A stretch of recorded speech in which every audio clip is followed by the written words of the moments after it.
옆에 계신 분들과 이 시간 이렇게 인사 나눠볼게요. 앞에 걸려있는 현수막 보이십니까? 함께 웃고 함께 울라. 이렇게 한번 고백해 보겠습니다. 함께 웃고 함께 울라. 여러분 그렇게 해주실 수 있으시죠? 네, 아멘, 아멘. 함께 웃고 함께 울어줄 수 있는 주의 몸된 교회와 성도들이 되길 간절히 소망합니다. 40년 광야의 훈련을 마치고 가나안 입성을 앞두고 있는 이스라엘 백성들에게는 정말 기적과도 같은 시간들의 연속이었습니다. 강물이 흘러 넘치는 요단강을 건너게 되었고요. 그리고 적군들 바로 앞에서 무장을 해제하는 할례를 하게 되었습니다. 그리고 결코 무너지지 않을 것만 같았던 여리고성이 무너지는 것을 목격하게 되었어요. 모든 상황들이 기적처럼 일어나면서 이제 이스라엘 백성들 앞에는 더 이상 어려움과 문제가 없을 것처럼 보였는데, 그런데 전혀 예상하지 못한 한 가지 문제가 발생되게 됩니다. 오늘 본문의 말씀인데요. 여호수아 7장 1절 말씀, 여호수아 7장 1절을 우리 함께 읽습니다. 이스라엘 자손들이 온전히 바친 물건으로 말미암아 범죄하였으니 이는 유다 지파 세라의 증손 삽디의 손자 갈미의 아들 아간이 온전히 바친 물건을 가졌음이라. 여호와께서 이스라엘 자손들에게 진노하시니라. 아멘.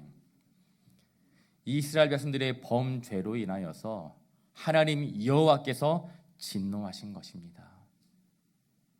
그리고 그 여호와께서 진노하신 그 결과가 무엇입니까? 본문의 말씀인데요. 여호수아 7장 4절과 5절 말씀, 여호수아 7장 4절과 5절 말씀을 우리 함께 읽습니다.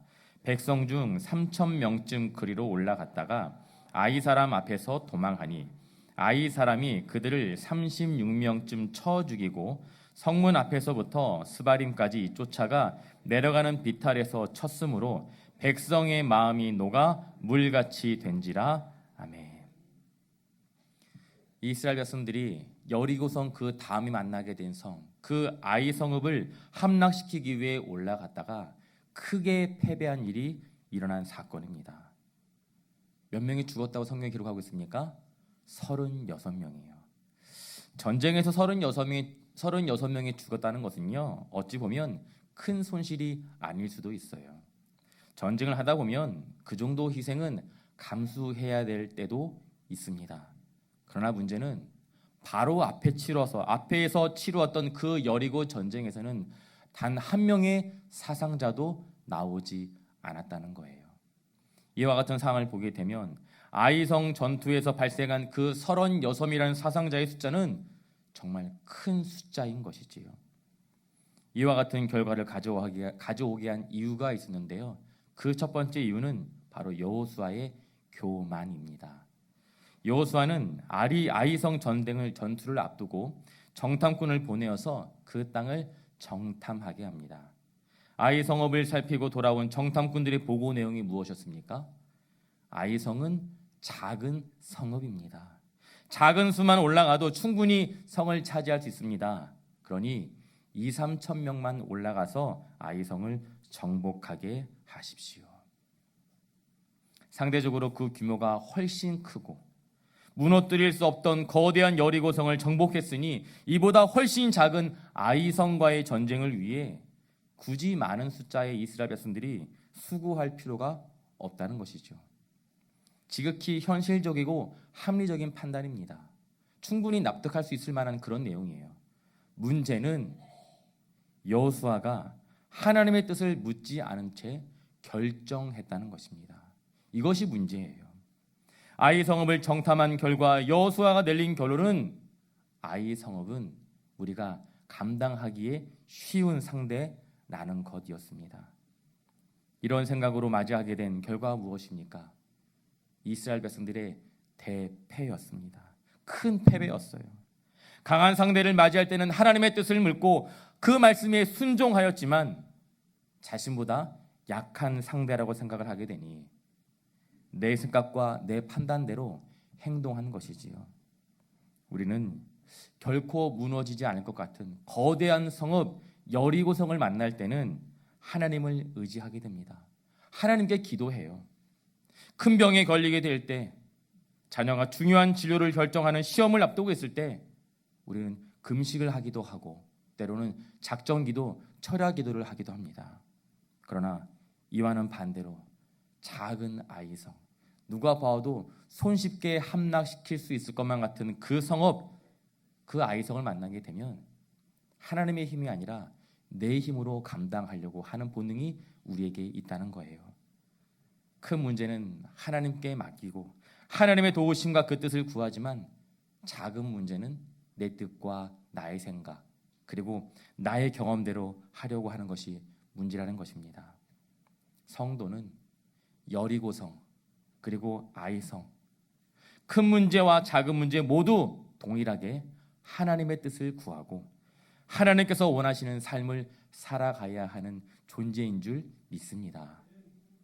이 자리에 모인 저와 성도님들은 어떠한 문제를 만나게 되더라도 나의 뜻과 나의 계획, 나의 경험이 아니라 기도와 말씀을 통해 먼저 하나님의 뜻을 구할 수 있기를 간절히 소망합니다. 하나님께서 진노하신 그 두 번째 이유가 무엇입니까? 그것은 아간의 범죄입니다. 여러분, 아간이 어떤 사람인가요? 성경은 아간에 대해 이렇게 소개하고 있습니다. 유다 지파, 세라의 증손, 삽디의 손자, 갈미의 아들 아간이라.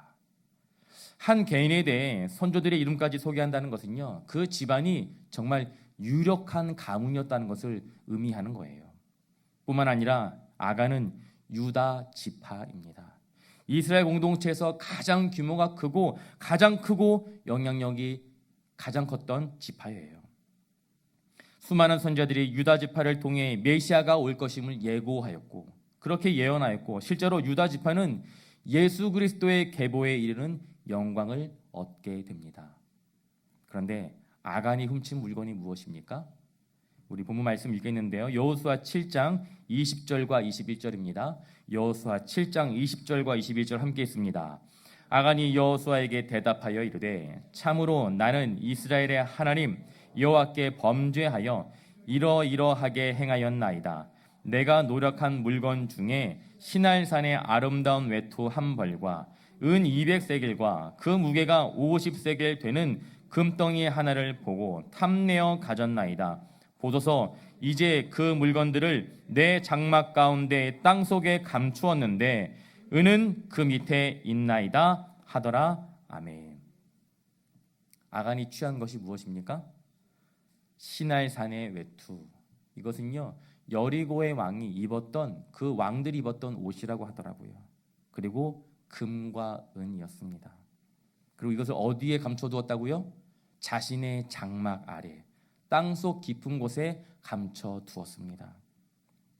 우리가 한발 양보해서 아간이 탐내었던 외벌과 금과 은, 외투와 금과 은, 40년의 광야 생활을 마치고 가나안에 입성을 하게 되는 그 순간 그동안 수고와 고생에 대한 보상이라고 생각할 수도 있을 것 같아요. 뿐만 아니라 전쟁에서 큰 승리를 경험하게 되었는데 전리품을 조금 챙기는 것이 무슨 큰 문제가 될까 생각할 수 있지 않았겠습니까? 그런데 문제는 아간이 취한 이 물건이 하나님께 온전히 구별되어 드려졌어야 했던 물건이라는 것입니다. 우리가 알고 있는 것처럼 가나안 정복 전쟁은 단지 이스라엘 백성들에게 땅을 주기 위한 하나님의 계획이 아니었어요. 죄악으로 가득한 가나안의 심판, 즉 진멸의 과정이었습니다. 이를 위해 하나님께서 명하신 것이 무엇입니까? 그곳에 있는 사람들을 모두 다 진멸하고 그곳에 있는 물건은 손을 대어서는 안 되는 것, 전리품을 취하지 않는 것이었습니다. 하나님은 여호수아를 통해 분명히 말씀하셨어요. 뿐만 아니라 하나님께 온전히 드려야 한다는 이 표현은요 여호수아 7장에서만 5번 사용되고 있습니다. 무엇입니까? 강조하고 있다는 것이죠. 하나님께 온전히 드려야 하는 것은 결코 손대지 말고 온전히 하나님께 드려야 한다.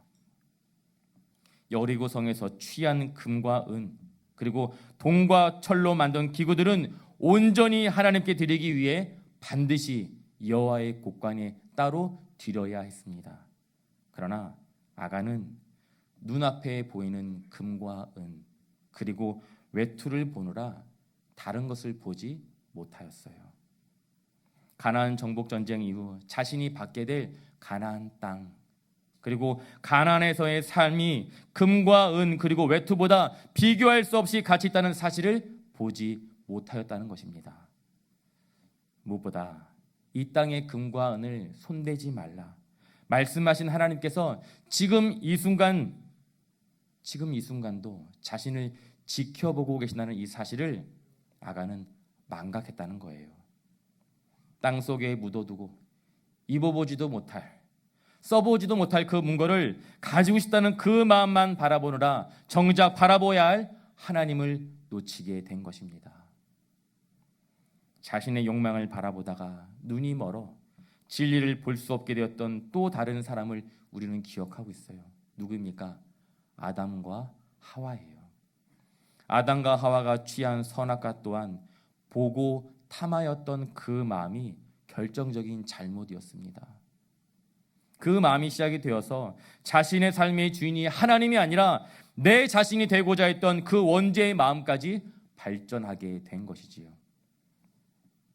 사랑하는 성도 여러분, 나는 지금 무엇을 바라보고 있습니까? 우리는 지금 무엇을 바라보고 있습니까? 이 질문이 나를 돌아보는 기준이 되어야 합니다. 나의 욕심, 내가 이루고 싶은 꿈과 욕망을 바라보느라 정작 하나님께서 행하신 일, 하나님께서 하실 일, 그리고 나에게 주어진 소망의 아름다움을 보지 못하고 있는 것은 아닌지 다시금 나의 마음과 시선을 점검할 수 있길 간절히 소망합니다. 자신의 욕망으로 인해 하나님이 아닌 전리품을 선택한 아간과 다른 선택한 한 사람이 있는데요. 우리가 너무나 잘 알고 있는 바로 라합입니다. 여러분, 라합이 누구입니까? 자신의 집에 들어온 그 이스라엘 정탐꾼을 목숨을 걸고 살려주었던, 목숨을 걸고 숨겨주었던 가나안 여인이 바로 라합이죠. 뿐만 아니라 그녀는요, 몸을 팔아 생활을 하였던 기생이었습니다. 당연히 그녀의 집안에 대한 설명은 성경에서 찾아볼 수 없습니다. 이방인이었던 라합, 그러나 그녀는 지금까지 자신이 주인이었던 삶이 아니라 하나님을 주인으로 섬기는 삶을 선택하게 됩니다. 그리고 그 선택으로 인하여서 라합은 구원의 백성으로 편입될 수 있던 것뿐만 아니라 누구와 결혼하였죠? 살몬과 결혼을 하여서 누구를 낳게 되었습니까? 보아스를. 여러분, 제가 감동했어요. 이 이름이 안 나오면 어쩌나 제가 사실 고민하고 올라왔거든요. 감사합니다. 사랑해요, 여러분. 감사해요. 보아스를 낳게 되었고 그 가문이 누구누구를 낳게 되었습니까? 다윗과 예수 그리스도, 그 계보에 이름을 올릴 수 있게 되었습니다. 마태복음 1장 5절과 6절 말씀 우리 함께 보겠습니다. 마태복음 1장 5절과 6절입니다. 살몬은 라합에게서 보아스를 낳고 보아스는 룻에게서 오벳을 낳고 오벳은 이새를 낳고 이새는 다윗 왕을 낳으니라. 아멘. 아멘. 이와는 달리 아간은 이스라엘의 유다 지파예요. 예수님의 계보에 이르는 가문의 출신입니다. 성경은 아간의 증조 할아버지 그 이름까지 세세하게 기록하고 있어요. 그 가문의 정통성을 우리에게 보여주고 있습니다. 그러나 아간은 하나님의 명령이 아닌 자신의 욕망을 선택하게 되었으며 그 결과가 무엇입니까? 아간은 돌에 맞아 불로 태워 죽임을 당하는 끔찍한 비극을 맞이하게 됩니다. 결국 이스라엘 민족에서 영원히 끊어지는 비극을 경험하게 된 사람이 바로 아간이라는 거예요. 아간은 유다 지파였지만 하나님을 향한 신앙의 고백을 포기하였고 그 결과 이스라엘 공동체에서 끊어지게 되었습니다. 그러나 이와는 반대로 라합은 이스라엘 백성들이 아닌 여리고 이방 여인이었지만 하나님을 향한 온전한 신앙의 고백으로 이스라엘 공동체 안으로 편입될 수 있었던 것이지요. 라합과 아간의 서로 다른 신앙의 고백, 그 결과 또한 극명하게 달랐습니다. 아간은 자신의 범죄로 인하여서 자신뿐만 아니라 자신의 가족들까지 죽음에 이르게 하였습니다. 하나님은 아간은 물론이고 아간의 가족들까지 돌로 치게 하였고 불에 태워 죽게 하였습니다. 그리고 그들이 죽은 그 자리에 돌무더기가 쌓였으며 그곳의 이름을 아골 골짜기, 괴로움의 골짜기라고 이름을 부르게 되었습니다. 이와는 달리 라합은 자신뿐만 아니라 자신의 가족들까지 구원에 이르게 하였습니다. 우리 여호수아 6장 25절 말씀, 여호수아 6장 25절 말씀 함께 있습니다. 여호수아가 기생 라합과 그의 아버지의 가족과 그에게 속한 모든 것을 살렸으므로 그가 오늘까지 이스라엘 중에 거주하였으니 이는 여호수아가 여리고를 정탐하려고 보낸 사자들을 숨겼음이었더라. 아멘. 여리고에 있는 모든 사람들이 죽임을 당해야 하는 그 진멸의 상황 속에서 오직 라합과 라합의 가족들만 살아남을 수 있었습니다. 무너지는 그 돌무더기, 여리고성 안에서 라합과 라합의 가족들은 구원을 받게 된 것입니다. 여러분, 근본 특별 금요기도회, 그 기도의 자리에서 간절히 하나님을 붙들고 하나님께 온전한 신앙의 고백을 하는 그 한 사람을 통해 온 가족이 구원을 받게 되는 놀라운 은혜가 임하길 축복합니다. 그 시작은요, 바로 기도의 회복입니다. 벌써부터 좋은 강사를 섭외했다고 아주 소문이 났어요.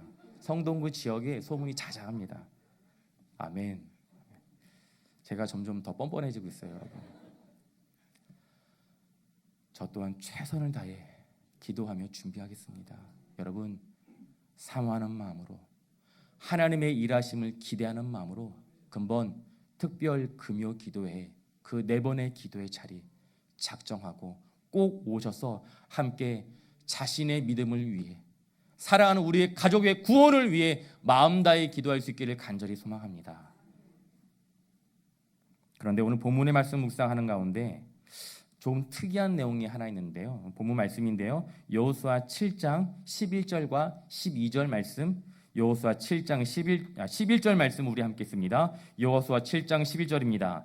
이스라엘이 범죄하며 내가 그들에게 명령한 나의 언약을 어겼으며 또한 그들이 온전히 바친 물건을 가져가고 도둑질하며 속이고 그것을 그들의 물건들 가운데 두었느니라. 아멘. 무엇입니까? 하나님은 아간의 범죄가 아간 한 사람의 죄가 아니라 이스라엘의 범죄라고 단호하게 이야기하고 있습니다. 하나님의 백성이라는 이 정체성을 잃어버린 한 개인의 타락은 이스라엘 공동체 전체의 문제가 된 것입니다. 왜 그렇습니까? 왜 그런가요?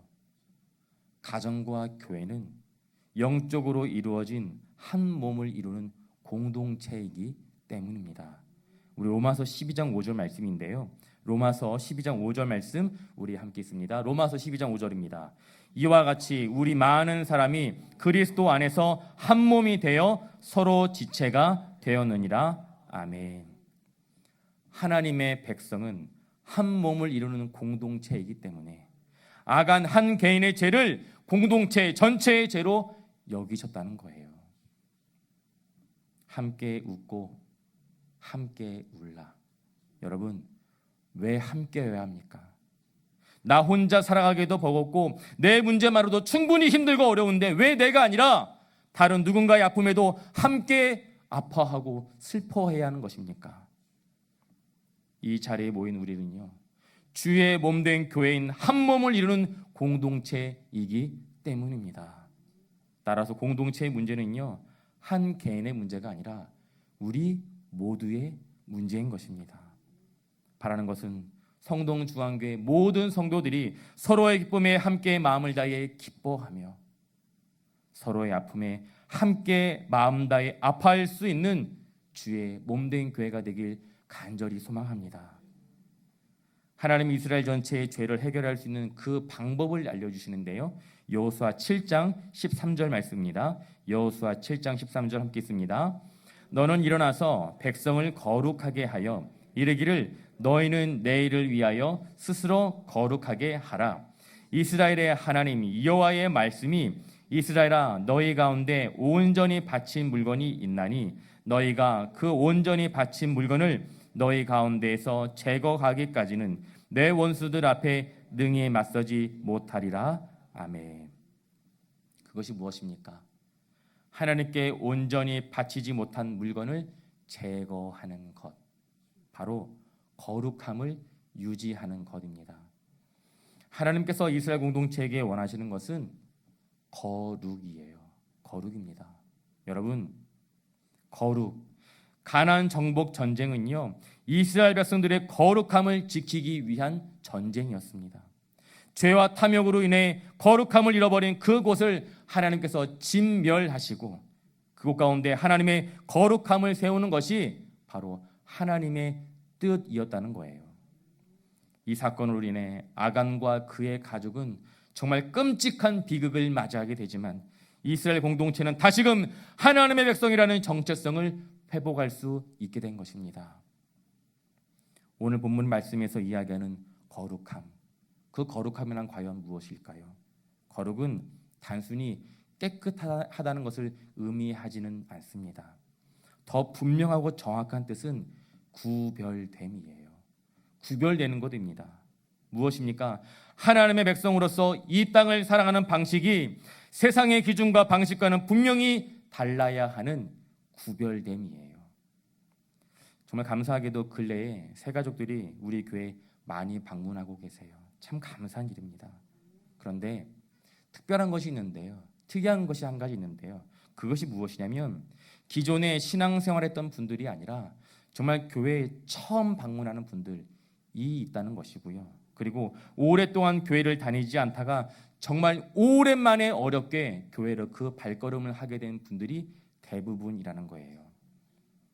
사랑하는 성도 여러분, 적어도 우리 이분들에게 하나님을 믿는다고 섬긴다고 이야기하는 우리가 세상을 살아가는 방법과 그 모습은 다르게 보여야 하는 것 아니겠습니까? 정말 어려운 마음으로 결단하여서 성동중앙교회에 처음 나오게 되는데 성동중앙교회에서 사역하는 목사를 바라보니 성도들을 바라보니 하나님이 계시지 않는 것 같다고 여긴다면 그 책임과 징계 누가 받게 되는 것일까요? 하나님이 주인이라고 말은 하고 있지만 물질과 명예 그리고 더 큰 성공을 이루기 위해 세상을 주인처럼 섬기며 살아가는 모습을 그분들에게 보여서는 안 되는 것 아니겠습니까? 말씀을 정리하겠습니다. 아간은 이스라엘의 정통성을 상징하는 유다 지파였어요. 그러나 탐욕의 그 마음으로 인하여서 하나님을 향한 온전한 신앙의 고백을 잃어버리게 되었고 그 결과 구원의 백성에서 끊어지게 되는 끔찍한 비극을 경험하게 되었습니다. 그러나 이와는 반대로 라합은 정말 비참한 인생을 살아온 참 기구한 여인이었지만 하나님을 향한 온전한 그 신앙의 고백을 통하여서 하나님의 구원의 백성으로 편입을 하게 되는 그런 영광스러운 기쁨을 누릴 수 있게 되었습니다. 하나님께서 우리에게 원하시는 것은 거룩이에요. 세상과는 구별된 삶입니다. 전쟁터와 같은 매일의 삶 속에서 때로는 내가 손해를 보아야 하고 때로는 내가 어리석어 보일 때도 있겠지만 나의 신분이 하나님의 백성이라는 이 사실을 다시금 기억하여서 하나님을 향한 온전한 신앙의 고백을 살아계신 하나님 앞에 마음 다해 올려드릴 수 있는 저와 사랑하는 성동중앙교회 성도님들이 되시길 예수님 이름으로 축원드립니다.